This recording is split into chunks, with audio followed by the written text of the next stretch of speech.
and the readings will now be given by Gary.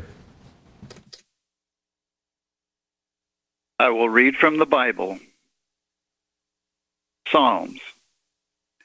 Blessed is the man that walketh not in the counsel of the ungodly, nor standeth in the way of sinners, nor sitteth in the seat of the scornful. But his delight is in the law of the Lord, and in his law doth he meditate day and night. And he shall be like a tree planted by the rivers of water, that bringeth forth his fruit in his season. His leaf also shall not wither, and whatsoever he doeth shall prosper. Judges. And Israel was greatly impoverished because of the Midianites. And the children of Israel cried unto the Lord. And there came an angel of the Lord, and sat under an oak which was in Ophrah, that pertained unto Joash the Abiezrite. And his son Gideon threshed wheat by the winepress, to hide it from the Midianites. And the angel of the Lord appeared unto him, and said unto him, The Lord is with thee, thou mighty man of valor.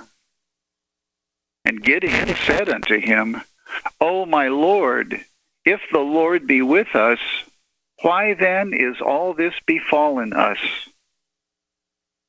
And the Lord looked upon him and said, Go in this thy might, and thou shalt save Israel from the hand of the Midianites. Have not I sent thee? And he said unto him, O my Lord, wherewith shall I save Israel? Behold, my family is poor in Manasseh, and I am the least in my father's house. And the Lord said unto him, Surely I will be with thee, and thou shalt smite the Midianites as one man. Then Gideon and all the people that were with him rose up early and pitched beside the well of Harod, so that the host of the Midianites were on the north side of them, by the hill of Moreh, in the valley. And the Lord said unto Gideon, The people that are with thee are too many for me to give the Midianites into their hands, lest Israel vaunt themselves against me, saying, Mine own hand hath saved me. Now therefore go to, proclaim in the ears of the people, saying, Whosoever is fearful and afraid, let him return and depart early from Mount Gilead. And there returned of the people 22,000, and there remained 10,000. And the Lord said unto Gideon, The people are yet too many. Bring them down unto the water, and I will try them for thee there. So he brought down the people unto the water, and the Lord said unto Gideon, Everyone that lappeth of the water with his tongue, as a dog lappeth, him shalt thou set by himself. Likewise, everyone that boweth down upon his knees to drink. And the number of them that lapped, putting their hand to their mouth, were 300 men. And the Lord said unto Gideon, By the 300 men that lapped will I save you, and deliver the Midianites into thine hand. And the 3 companies blew the trumpets, and brake the pitchers, and held their lamps in their left hands, and the trumpets in their right hands to blow withal. And they cried, The sword of the Lord, and of Gideon. And they stood every man in his place round about the camp. And all the host ran, and cried, and fled. Then the men of Israel said unto Gideon, Rule thou over us, both thou and thy son's son also, for thou hast delivered us from the hand of Midian. And Gideon said unto them, I will not rule over you, neither shall my son rule over you. The Lord shall rule over you. Thus was Midian subdued before the children of Israel, so that they lifted up their heads no more. And the country was in quietness 40 years in the days of Gideon.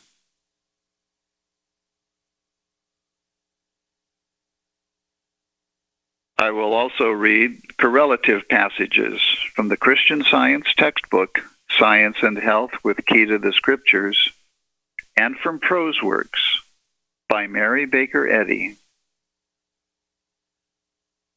God creates and governs the universe, including man. God has endowed man with inalienable rights, among which are self-government, reason, and conscience. Man is properly self-governed only when he is guided rightly and governed by his Maker, divine truth and love. To coincide with God's government is the proper incentive to the action of all nations. The government of divine love is supreme. Love rules the universe, and its edict hath gone forth, Thou shalt have no other gods before me, and love thy neighbor as thyself. Let us have the molecule of faith that removes mountains. Faith armed with the understanding of love, as in divine science, where right reigneth. The government of divine love derives its omnipotence from the love it creates in the heart of man. For love is allegiant, and there is no loyalty apart from love. The Constitution of the United States does not provide that materia medica shall make laws to regulate man's religion. Rather, does it imply that religion shall permeate our laws. Mankind will be God-governed in proportion as God's government becomes apparent, the golden rule utilized, and the rights of man and the liberty of conscience held sacred. Meanwhile, they who name the name of Christian Science will assist in the holding of crime in check, will aid the ejection of error, will maintain law and order, and will cheerfully await the end, justice and judgment. When pride, self, and human reason reign, injustice is rampant. Individuals, as nations, unite harmoniously on the basis of justice. And this is accomplished when self is lost in love, or God's own plan of salvation. To do justly, and to love mercy, and to walk humbly is the standard of Christian Science. Human law is right only as it patterns the divine. Consolation and peace are based on an enlightened sense of God's government.